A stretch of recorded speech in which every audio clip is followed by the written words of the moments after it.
الحمدللہ رب العالمین والصلاة والسلام علی سید الانبیاء والمرسلین اما بعد فاعوذ باللہ من الشیطان الرجیم بسم اللہ الرحمن الرحیم۔ اللہ کے نام سے شروع جو بہت بڑا مہربان نہایت رحم فرمانے والا ہے۔ تو امید کرتا ہوں جماعت جو 11ویں کے تمام طلبہ کرام خیر حافظ ہوں گے۔ تمام طلبہ کرام کو السلام علیکم ورحمۃ اللہ وبرکاتہ۔ تو انشاءاللہ عز و جل آج ہم اپنا چیپٹر نمبر جو 3 ہے انشاءاللہ سٹارٹ کریں گے۔ الحمدللہ اللہ کے فضل و کرم سے ہمارے پہلے دو چیپٹر جو ہے وہ کمپلیٹ ہو گئے ہیں۔ تو آج کے جو لیسن ہے سبق جو ہمارا پیریڈ ہے اس میں انشاءاللہ ہم پڑھیں گے صرف فقط ریڈنگ کریں گے، ٹھیک ہے۔ ریڈنگ بھی بہت ضروری ہے کیونکہ ریڈنگ کی بیس پر ہی اس سے کوسچن آنسر اور ایم سی کیوز وغیرہ تیار ہوتے ہیں، ٹھیک ہے، اور اسی سے ہی مبنی امتحان لیا جائے گا۔ تو اس کو توجہ سے سننا سمجھنا بہت ضروری ہے، ٹھیک ہے۔ جہاں بھی کبھی کمی بیشی اور مسٹیک ہو تو آپ پوچھ سکتے ہیں، ٹھیک ہے۔ چلتے ہیں ہم اپنے سبق کی جانب۔ تو جو بھائی میرے چینل پر فرسٹ ٹائم آیا ہے تو ان سے ریکویسٹ ہے کہ میرے چینل کو لائک کیجئے، سبسکرائب کیجئے، بیل آئیکن کو کلک کیجئے اور میرے چینل کو اس ویڈیو کو زیادہ سے زیادہ آگے شیئر کیجئے۔ ظاہری بات ہے یہ دین کی بات ہے، صورت آج انفال جو ہے وہ ہم سٹارٹ کریں گے۔ تو ظاہری بات ہے جو قرآن پاک کی یہ ہے ترجمۃ القرآن مجید تو ہے قرآن پاک کی صورتیں جو اس کے اندر موجود ہے یہ بھی قرآن پاک سے ہی لی گئی ہیں، تو اس کا بھی ادب و احترام کرنا بہت ضروری ہے۔ یہ قرآن پاک کا علم بھی سے انشاءاللہ ہمیں حاصل ہوگا، تو دین کی بات ہے تو آپ اس کو زیادہ سے زیادہ آگے شیئر کیجیے گا۔ چلتے ہیں اپنے سبق کی جانب۔ اس سبق کے اندر جو ہم پڑھیں گے نا سورۃ انفال میں، یہ کیا کہتے ہیں اس میں تعارف اور خصوصیات جو ہے وہ بیان کرنے کے بعد انشاءاللہ ہم اس چیپٹر میں انشاءاللہ کمپلیٹ ریڈنگ پڑھیں گے اور سمجھ کے انشاءاللہ پڑھیں گے۔ تو آپ بھی توجہ سے کچی پینسل ساتھ ساتھ لے لیں، جو میننگز نہ آئے تو اوپر لکھ لیجیے گا، سمجھ لیجیے گا، انشاءاللہ اللہ تعالیٰ آسانیاں پیدا فرمائے۔ چلتے ہیں اپنے سبق کی جانب۔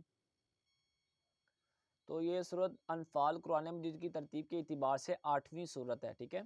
کتنی سورت ہے؟ 8ویں۔ یہ ایم سی کیوز بھی لگا لیجیے، ٹھیک ہے، ایم سی کیوز بن کر آ سکتا ہے، ٹھیک ہے۔ اور اس میں کل 75 آیات ہیں، یہ بھی ایم سی کیوز کی صورت میں آ سکتا ہے، ٹھیک ہے۔ تو آگے چلتے ہیں۔ انفال نفل کی جمع ہے، کس کی جمع ہے؟ نفل کی، ٹھیک ہے۔ نفل زائد چیز کو بولتے ہیں، ٹھیک ہے، ہو سکتا ہے یہ ایگزام میں آ سکتا ہے، ٹھیک ہے، قریباً 80% اس کے چانسز ہے۔ اس لائن کے اندر نا کم از کم ہمارے 2-3 ایم سی کیوز بن سکتے ہیں، اگر ہم توجہ سے پڑھیں تو بہت سے ایم سی کیوز بن سکتے ہیں، اگر ہم اس کو اچھے انداز سے سمجھ لیں گے تو اللہ کے فضل و کرم سے ایم سی کیوز بھی تیار ہو جائیں گے، ریڈنگ بھی انشاءاللہ ذہن میں بیٹھ جائے گی، اور جب سوالات کریں گے تو آپ با محاورہ اپنے انداز سے بہترین کر آپ سوالات بھی نوٹ کر سکتے ہیں، لکھ سکتے ہیں۔ تو مال غنیمت کو نفل اس لیے کہا جاتا ہے کہ کیونکہ وہ اصل مقصود سے زائد ہوتا ہے، ٹھیک ہے، اور جہاز سے مقصود تو آخرت کا اجر اور اللہ تعالیٰ کی رضا ہوتی ہے۔ کیا ہوتی ہے؟ اللہ تعالیٰ کی رضا۔ مال کا ملنا اللہ تعالیٰ کا فضل و عطیہ ہے، اس لیے کہ مال غنیمت کو انفال کہا گیا ہے۔ اس صورت میں مال غنیمت کی تقسیم کے احکام نازل ہوئے، اسی مناسبت سے اس کا نام جو ہے وہ سورۃ الانفال رکھا گیا، ٹھیک ہے۔ ظہور اسلام سے قبل ہونے والی جنگوں میں یہ خیال کیا جاتا تھا کہ میدان جنگ میں جو مال جس کے ساتھ یا جس کے ہاتھ میں ہوگا، جس کے ساتھ ہوگا یا جس کے پاس آ گیا وہ اسی کی ملکیت میں ہوا کرتا تھا، ٹھیک ہے۔ تو اس زمانے میں لوگ چاہے وہ پہلے کے زمانے میں ان کے پاس لونڈیے بولتے ہیں کہ پہلے کے زمانے میں جو بھی جب جنگ ہوتی تھی جو کفار کی جانب سے جو بھی ان کو مال غنیمت حاصل ہوتا، وہ چاہے مال جو ہے جانوروں کی صورت میں ہو یا پھر وہ استعمال کرنے والی چیزیں ہوں یا پھر وہ عورت ہو، تو وہ بھی مال غنیمت میں ہی آتا تھا، ٹھیک ہے۔ تو وہ جو عورتیں ہوتی تھیں اس دور میں اس کو لونڈیے بولا جاتا تھا، باندی بھی کہتے ہیں، لونڈیے بھی کہتے ہیں، ٹھیک ہے، عربی میں جاریتن بولتے ہیں، ٹھیک ہے۔ اور آگے چلتے ہیں۔ اس زمانے میں لوگ مال و دولت کے حصول کے لیے بھی جنگوں میں جو ہے وہ شریک ہوتے تھے۔ سورۃ الانفال میں اس جاہلانہ تصور کی نفی کی گئی اور بتایا گیا کہ اسلامی جہاد کا مقصد صرف اور صرف اللہ تعالیٰ کی رضا حاصل کرنا ہے۔ غزوہ بدر میں صحابہ کرام علیہم رضوان کی طرف سے مال غنیمت کی تقسیم کے معاملے پر سوال آیا تو کیا سوال آیا اس کے بارے میں انشاءاللہ ہم جانتے ہیں، کس بارے میں سوال کیا گیا۔ تو آگے دیکھیے کہ اسلام کے ظاہر ہونے سے پہلے جو جنگوں کا خیال کیا جاتا تھا اس میں میدان جنگ میں جو مال جس کے ہاتھ میں آ جاتا تھا وہ اسی کی ملکیت میں ہو جاتا تھا، ٹھیک ہے۔ اس زمانے میں لوگ جو ہیں وہ مال و دولت کے حصول کے لیے بھی جنگوں میں شریک ہوا کرتے تھے. یعنی جنگ میں اس لیے شریک ہو جاتے تھے چلے یار ہمیں مال مل جائے گا, جو کچھ ہمارے ہاتھ میں ہے وہ ہمارا ہو جائے گا, اس لیے لوگ اس میں بعد شرکت حاصل کرتے تھے. سورۃ الانفال میں اس جالانہ تصور کی نفی کی گئی اور بتایا گیا کہ اسلام میں جہاد کا مقصد صرف اور صرف جو ہے اللہ تعالیٰ کی رضا حاصل کرنا ہے. ٹھیک ہے, آگے دیکھیں کہ غزوہ بدر کے بعد جب صحابہ کرام علیہم رضوان کی طرف سے مال غنیمت کی تقسیم کے معاملے پر سوال کیا آیا تو اللہ تعالیٰ نے سورۃ الانفال کو نازل فرمایا, اور اس صورت میں حکم دیا گیا کہ صورت مال غنیمت کو نبی کریم علیہ الصلوۃ والسلام کے سپرد کر دیا جائے. جو کچھ بھی مال غنیمت حاصل ہوتا وہ ایسی رہنمائی کی گئی صحابہ کرام کی, جو بھی مال ہوتا وہ آقا کریم علیہ الصلوۃ والسلام کی بارگاہ میں حاضر ہو جاتے لے کر.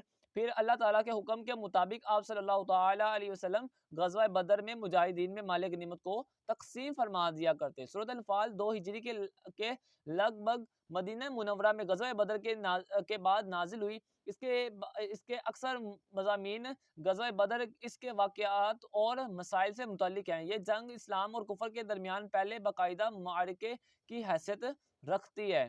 ٹھیک ہے, یہ باقاعدہ معرکے کی حیثیت رکھتی ہے. کس کے درمیان؟ یہ اسلام اور کفر کے درمیان سے پہلے باقاعدہ اس کا معرکہ ہوا کرتا تھا اس حیثیت سے.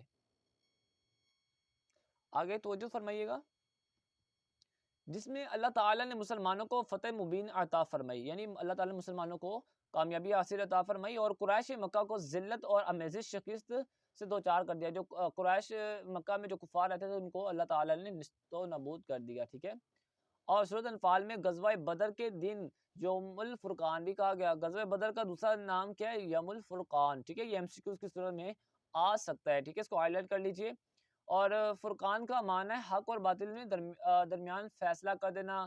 ٹھیک ہے, حق اور باطل کو جدا جدا کر دینا. ٹھیک ہے, اس جنگ میں کفار مکہ کو شکست ہوئی اور اسلام کی حقانیت ظاہر ہوئی, جو حق تھا وہ ظاہر ہو گیا, اس لیے اسے یوم الفرقان کہا جاتا ہے. کیا کہا جاتا ہے؟ یوم الفرقان.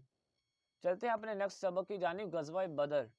یہ غزوہ بدر کیسی جنگ تھی اور اس کے بارے میں کیا بیان کیا گیا, سنتے ہیں, توجہ فرمائیے گا. سورۃ انفال کے بہت سے مضامین میں غزوہ بدر کے مختلف واقعات سے متعلق ہیں, جنہیں من وعن سمجھنے کے لیے اس کے غزوہ کے بارے میں کچھ بنیادی معلومات جاننا ضروری ہے, تاکہ اس سے متعلق جو آیات کو صحیح جو ان کا پس منظر بیان کیا گیا ہے اس کو اچھے انداز سے جو ہے وہ سمجھا جا سکے. مکہ مکرمہ میں حضرت محمد رسول اللہ صلی اللہ تعالی علیہ وآلہ وسلم اعلان نبوت کے بعد 13 سال مقیم رہے, یعنی اس جگہ پر قیام فرمایا, ٹھہرے رہے. ٹھیک ہے, اس دوران مکہ مکرمہ کے کفار نے نبی کریم علیہ الصلوۃ والسلام اور آپ صلی اللہ تعالی علیہ وسلم کے جانثار یعنی صحابہ کرام علیہم رضوان کو طرح طرح سے ستانے اور ناقابل برداشت تکلیفیں پہنچانے میں کوئی کسر نہ چھوڑی. جو کفار تھے انہوں نے بہت سی تکلیفیں پہنچائیں پیارے آقا علیہ الصلوۃ والسلام اور آپ کے جانثار صحابہ کرام علیہم رضوان پر, ان کو ستاتے رہے, یہاں تک کہ ہجرت سے ذرا پہلے آپ صلی اللہ تعالی علیہ وسلم کو نعوذ باللہ شہید کرنے کا باقاعدہ منصوبہ بنایا گیا.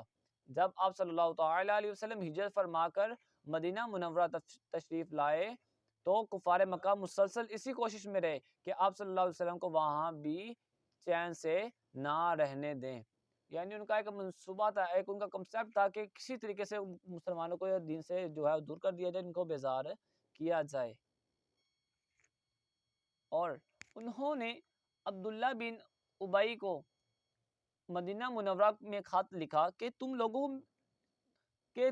لوگوں نے محمد رسول اللہ صلی اللہ تعالی علیہ وسلم اور ان کے ساتھیوں کو پناہ دی ہے, اب یا تو تم انہیں پناہ دینے سے ہاتھ اٹھا لو ورنہ ہم تم پر حملہ کریں گے. ٹھیک ہے, آگے بیان کر رہے ہیں کہ انصار میں سے اوس قبیلے کے سردار حضرت سعد بن معاذ رضی اللہ تعالی عنہ ایک مرتبہ مکہ مکرمہ گئے تو عین طواف کے یعنی حج کے دوران طواف فرما رہے تھے. عین طواف کے دوران ابو جہل نے ان سے کہا کہ تم نے ہمارے دشمنوں کو پناہ دے رکھی ہے, معاذ اللہ.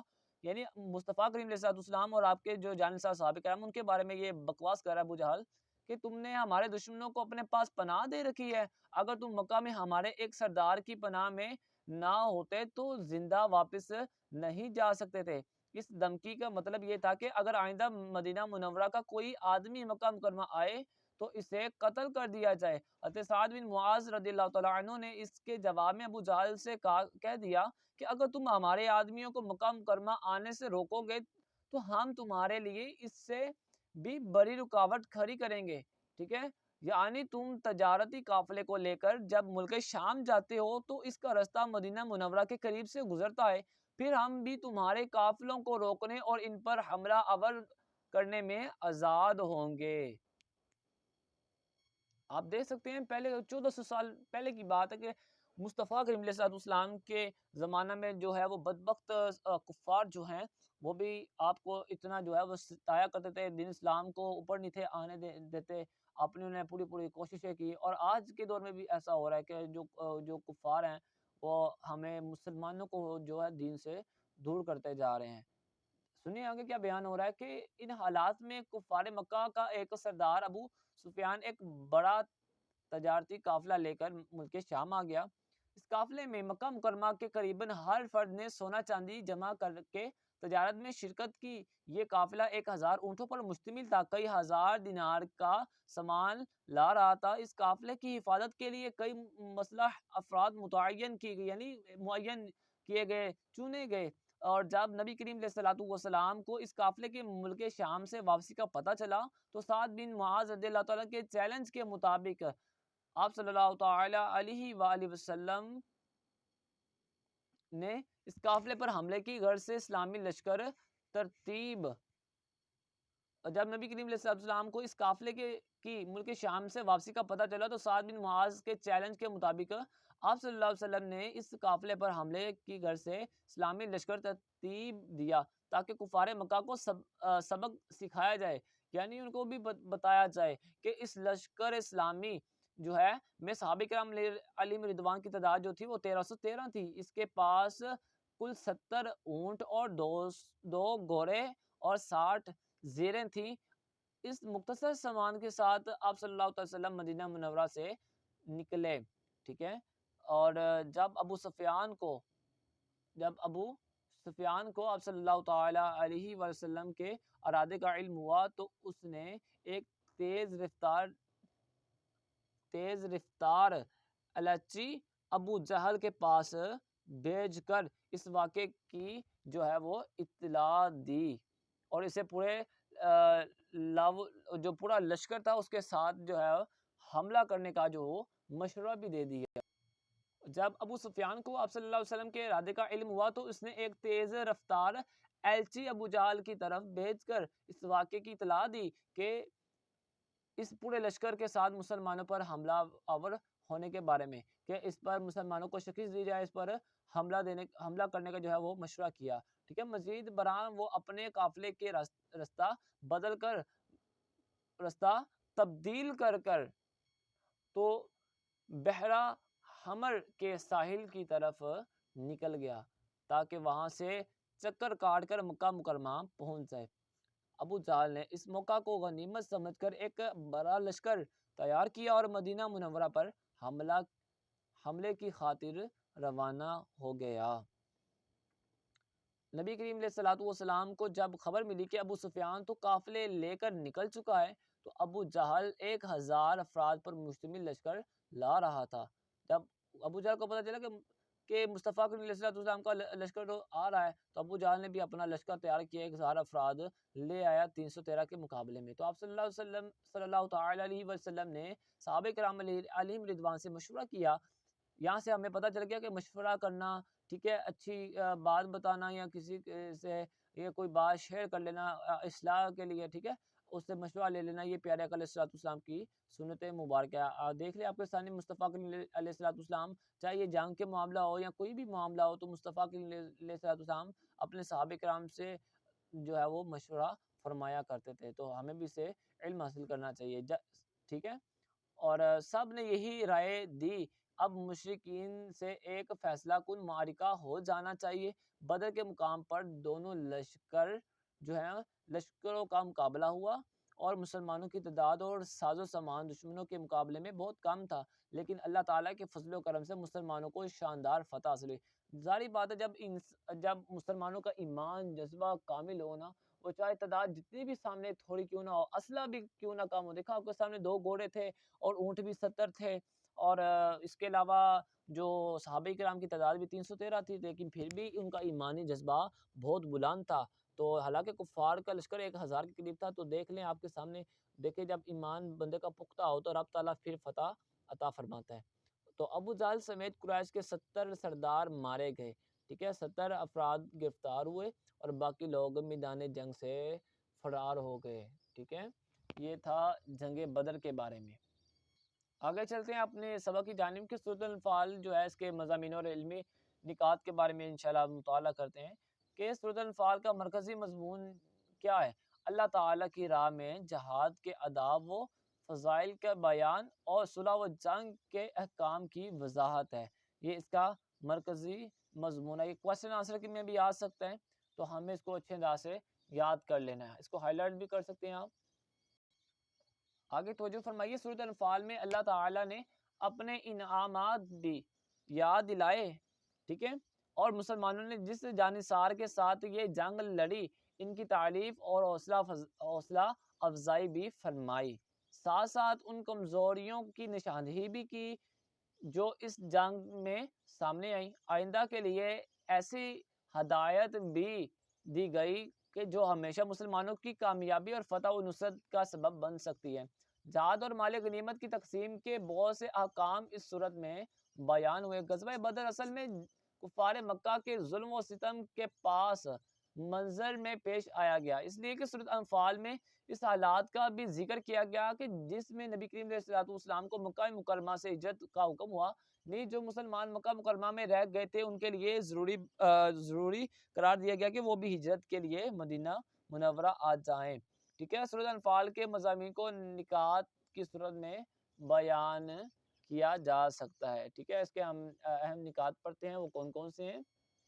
تو یہ اس کے اہم نکات ہیں کہ سورت کے آغاز میں مسلمانوں کو تقوی اور اطاعت، حق اور ذکر الہی اور اللہ تعالیٰ پر توکل کی تعلیم دی گئی، ٹھیک ہے۔ تو ظاہری بات ہے انسان کو اللہ تعالیٰ کے خوف سے ڈرنے اور اللہ تعالیٰ کے اس کے رسول کی فرما برداری کرنے اور اللہ تعالیٰ کا ذکر کرنے اور اسی پر اللہ تعالیٰ اس کے رسول پر بھروسہ رکھنے کے بارے میں جو ہے وہ تعلیم دی گئی، رہنمائی کی گئی۔ سورت کے آغاز اور اختتام پر سچے اہل ایمان کی صفات بیان کی گئی، یعنی سچا مسلمان کون ہوتا ہے، اہل ایمان کی صفات کیا ہیں، ٹھیک ہے، کامل مومن ہونے کی صفات بیان کی گئی۔ اللہ تعالیٰ کی طرف سے عنایات اور وعدے کا ذکر کیا گیا، ٹھیک ہے۔ اور غزوہ بدر میں غزوہ بدر میں فرشتوں کے نزول کے ذریعے اللہ تعالیٰ کی غیبی مدد کا تذکرہ کیا گیا، ٹھیک ہے۔ اللہ تعالیٰ نے فرشتوں کو نازل فرما کے مسلمانوں کو فتح عطا فرمائی۔ ظاہری بات ہے 313 کے صحابہ کرام کی تعداد کے تھی، اور جو اس کے آپ کے مقابل تھے، ٹھیک ہے، صحابہ کرام حضور کریم علیہ السلام کے جو مقابل تھے وہ کفار تھے، تو ان کی تعداد 1000 تھی، تو دیکھ لیں اللہ تعالیٰ نے ان کو فتح عطا فرمائی۔ اللہ تعالیٰ اور حضور علیہ السلام کی اطاعت و فرما برداری کا حکم بہت تاکید کے ساتھ دیا گیا، ٹھیک ہے۔ جہاد جو ہے نا، جہاد میں ثابت قدمی کی تلقین کر کے کفار سے مل جل کے ضوابط کے بارے میں ہدایت کی گئی اور باہمی جھگڑے اور اختلافات کے برے نتائج سے خبردار کیا گیا۔ اہل مکہ اور آل عمران کے کردار میں یکسانیت اور ان کے انجام سے خبردار کیا گیا۔ صلح و جنگ کی قوانین اور جنگی قیدیوں کے بارے میں جامع ہدایت کی گئی۔ نبی کریم علیہ السلام کی ہجرت مدینہ کے وقت آپ صلی اللہ تعالیٰ علیہ وسلم کی حفاظت کے سلسلے میں اللہ تعالیٰ کی تدابیر کا تذکرہ کیا گیا۔ مدینہ منورہ کے علاوہ دیگر علاقوں میں مقیم مسلمانوں کو بھی ہجرت کر کے مدینہ منورہ آنے کے بارے میں تلقین کی گئی، رہنمائی کی گئی، ٹھیک ہے۔ تو بہت سے بیان کی گئی۔ تو آپ پھر دیکھ لیں نیچے کہ باہمی جھگڑے اور اختلافات کے برے نتائج سے خبردار کیا گیا، یعنی برے جھگڑوں سے بچنا ہے، برے کاموں سے جو ہے وہ اجتناب کیا گیا، ٹھیک ہے۔ اہل مکہ اور آل عمران کے کردار میں یکسانیت یعنی برابری اور ان کے انجام سے خبردار کیا گیا۔ صلح و جنگ کے قوانین، ٹھیک ہے، اور جنگی قیدیوں کے بارے میں جامع ہدایت دی گئی۔ نبی کریم علیہ السلام کی ہجرت مدینہ کے وقت آپ صلی اللہ تعالیٰ علیہ وسلم کی حفاظت کے سلسلے میں اللہ تعالیٰ کی تدابیر کا تذکرہ کیا گیا۔ مدینہ منورہ کے علاوہ دیگر علاقوں میں مقیم مسلمانوں کو بھی ہجرت کر کے مدینہ منورہ جو ہے وہ آنے کی جو ہے وہ تلقین کی گئی، رہنمائی کی گئی۔ اچھا بچوں، یہ ہے علمی و عملی نکات جو ہے لاسٹ میں ہم پڑھنے جا رہے ہیں، ٹھیک ہے؟ تو اس کے بعد ہمارا جو ہے سبق بائنڈ اپ ہو جائے گا، پھر انشاءاللہ ہم آیات سٹارٹ کریں گے۔ سورۃ انفال کے مطالعے سے جو علمی و عملی نکات معلوم ہوتے ہیں، ان میں سے چند درج ذیل ہیں، ٹھیک ہے؟ ظاہری و وسائل جو ہیں، بجائے اللہ تعالیٰ کی ذات پر اعتماد کرنا اور اپنے معاملات میں اللہ تعالیٰ کے سپرد کر دینا انسان کی کامیابی کی ضمانت ہے، ٹھیک ہے؟ اللہ تعالیٰ کی نعمتوں کو یاد کرنے سے شکر کا جذبہ پیدا ہوتا ہے۔ پھر ظاہری بات، جب اللہ تعالیٰ نعمتیں عطا فرماتا ہے، اللہ تعالیٰ جب بندہ یاد کرتا ہے، اس کے اندر شکر کا جذبہ بڑھتا ہے، وہ اور الحمدللہ کہتا ہے ہر کام پہ، اور الحمدللہ بولتا ہے، اللہ تعالیٰ اس کو اور نوازتا جاتا ہے، ٹھیک ہے؟ مال اور اولاد کی محبت کے میں حد سے بڑھ جانے کا فتنہ کا باعث ہے۔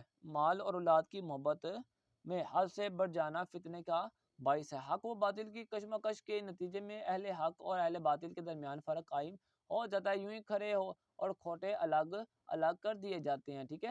دین اسلام میں جہاد کا اہم مقصد فتنے کا خاتمہ اور اللہ تعالیٰ کی زمین پر اس کے دین کا غلبہ ہے، ٹھیک ہے؟ شیطان انسانوں کی جو شیطان انسانوں کا کھلا دشمن ہے، یہ ہر ایک کو پتہ ہے۔ شیطان کون سا انسان کو نیکی کاموں پہ لگاتا ہے، بلکہ برائی کے کاموں میں ہی اس کو گھماتا رہتا ہے۔ وہ انہیں برے کاموں کی جو ہے برے کاموں کے بارے میں، برے اعمال کے بارے میں، ٹھیک ہے، ان کو خوبصورت بنا کے دکھاتا ہے، ٹھیک ہے؟ یعنی ان کی برائی کی طرف رہنمائی کرتا ہے، لیکن اس کو اچھے انداز میں دکھاتا ہے، بندہ اس کو اس برے کام کو اچھا سمجھ کے کر بیٹھتا ہے اور وہ گناہ میں مبتلا ہو جاتا ہے، شیطان کے جال میں آ جاتا ہے۔ اللہ تعالیٰ نے اہل ایمان کو دشمنوں کے مقابلے کے لیے ہمہ وقت تیار رہنے اور ہر دور کے تقاضوں اور ضروریات کے مطابق جنگی ساز و سامان کی تیاری اور فراہمی کا حکم دیا۔ سچے ایمان والے کون ہیں، ٹھیک ہے؟ اس کے بارے میں بھی ہم جانتے ہیں، یہ بہت ہی آسان ہے۔ دین اسلام میں جہاد کا اہم مقصد فتنے کا خاتمہ ہے، اللہ تعالیٰ کی زمین پر اس کے دین کا غلبہ ہے، ٹھیک ہے؟ اللہ تعالیٰ کی زمین پر کس کا غلبہ ہے؟ دین کا۔ شیطان انسانوں کا کھلا دشمن ہے، ظاہری بات ہے، اور اسے برے اعمال ہوتے ہیں خوبصورت بنا کر دکھاتا ہے، یعنی انسان کو کشمکش میں ڈال دیتا ہے۔ اللہ تعالیٰ نے اہل ایمان کو دشمنوں کے مقابلے کے لیے ہمہ وقت اور تیار رہنے، یعنی ہر وقت تیار رہنے اور ہر دور کے تقاضوں اور ضروریات کے مطابق جو ہے وہ جنگی ساز و سامان کی تیاری اور فراہمی کا حکم عطا فرمایا۔ سچے ایمان والے وہ ہیں جو اللہ تعالیٰ کی راہ میں ہجرت اور اللہ کی راہ میں جہاد کرتے ہیں، اور وہ آپس میں خیر و خواہی اور ضرورت کے وقت ایک دوسرے کی جو ہے وہ مدد کرتے ہیں، ٹھیک ہے؟ تو سب سے لاسٹ ہم جانتے ہیں نیچے کیا بیان کریں، نیچے یہ بیان کریں کہ کہتے ہیں آپ جانتے ہیں یہ اساتذہ کے لیے بھی ہے اور طلباء کے لیے بھی ہے، بہت امپورٹنٹ ہے کہ سید المرسلین خاتم النبیین صلی اللہ تعالی علیہ وآلہ وسلم کی برکت سے امت مسلمہ دیگر قوموں کے برعکس عذاب الہی سے محفوظ کر دی گئی۔ سورۃ الانفال آیت نمبر 33 میں ارشاد ربانی ہے، اللہ تعالیٰ ارشاد فرماتا ہے وَمَا كَانَ اللَّهُ لِيُعَذِّبَهُمْ وَأَنْتَ فِيهِمْ وَمَا كَانَ اللَّهُ مُعَذِّبَهُمْ وَهُمْ يَسْتَغْفِرُونَ۔ ترجمہ کنز ایمان، اور اللہ ایسا نہیں ہے کہ انہیں عذاب دے جبکہ آقا کریم علیہ الصلوۃ والسلام ان میں موجود ہو، ان کے درمیان تشریف فرما ہو، موجود ہوں، اور اللہ انہیں عذاب دینے والا نہیں جب کہ وہ استغفار کرتے رہیں۔ آپ کو بھی پتہ ہے جب حضور علیہ الصلوۃ والسلام کی ذات ہم میں موجود ہیں، جب تک وہ آقا کریم علیہ الصلوۃ والسلام، انبیاء کرام علیہ الصلوۃ والسلام، ہمارا عقیدہ کہ وہ زندہ ہیں، ٹھیک ہے؟ اللہ تعالیٰ ان کو رزق عطا فرماتا ہے، وہ نماز پڑھتے ہیں، ٹھیک ہے، ذکر و اذکار کرتے ہیں، اور جو ہیں ان کی بدولت ہی ہم عذاب سے بچے ہوئے ہیں، ٹھیک ہے؟ مصطفیٰ کریم علیہ الصلوۃ والسلام کے صدقے۔ تو انشاءاللہ مصطفیٰ کریم علیہ الصلوۃ والسلام کے صدقے ہی اللہ تعالیٰ ہمارا بیڑا پار فرمائے، ہماری بخشش فرمائے۔ ہمارے اعمال تو ایسے نہیں بخشش کے قابل، لیکن انشاءاللہ مصطفیٰ کریم علیہ الصلوۃ والسلام کی شفاعت کے صدقے انشاءاللہ ہم جنت میں جائیں گے۔ تو اللہ تعالیٰ ہمارا حامل و ناصر ہو۔ تو امید کرتا ہوں تمام طلبہ کرام خیر و عافیت سے ہوں گے۔ تو اچھا، تمام طلبہ کرام سے ریکویسٹ ہے کہ ابھی الحمدللہ ہم نے ریڈنگ اچھے انداز سے پڑھ لی ہے، جو بھی کمی بیشی ہوگی ہو تو اس کو درست کر لیجیے گا، نہیں آپ مجھے میسج کر دیجیے گا، انشاءاللہ میں اس کو پھر درست کر دوں گا۔ اور اس کے علاوہ جو میرے بھائی چینل پر فرسٹ ٹائم ہے، اس سے ریکویسٹ ہے کہ میرے چینل کو لائک کیجیے، سبسکرائب کیجیے، بیل آئیکن کو کلک کیجیے، اور میرے اس ویڈیو کو زیادہ سے زیادہ شیئر کیجیے۔ ملتے ہیں نیکسٹ ویڈیو میں۔ السلام علیکم ورحمۃ اللہ وبرکاتہ۔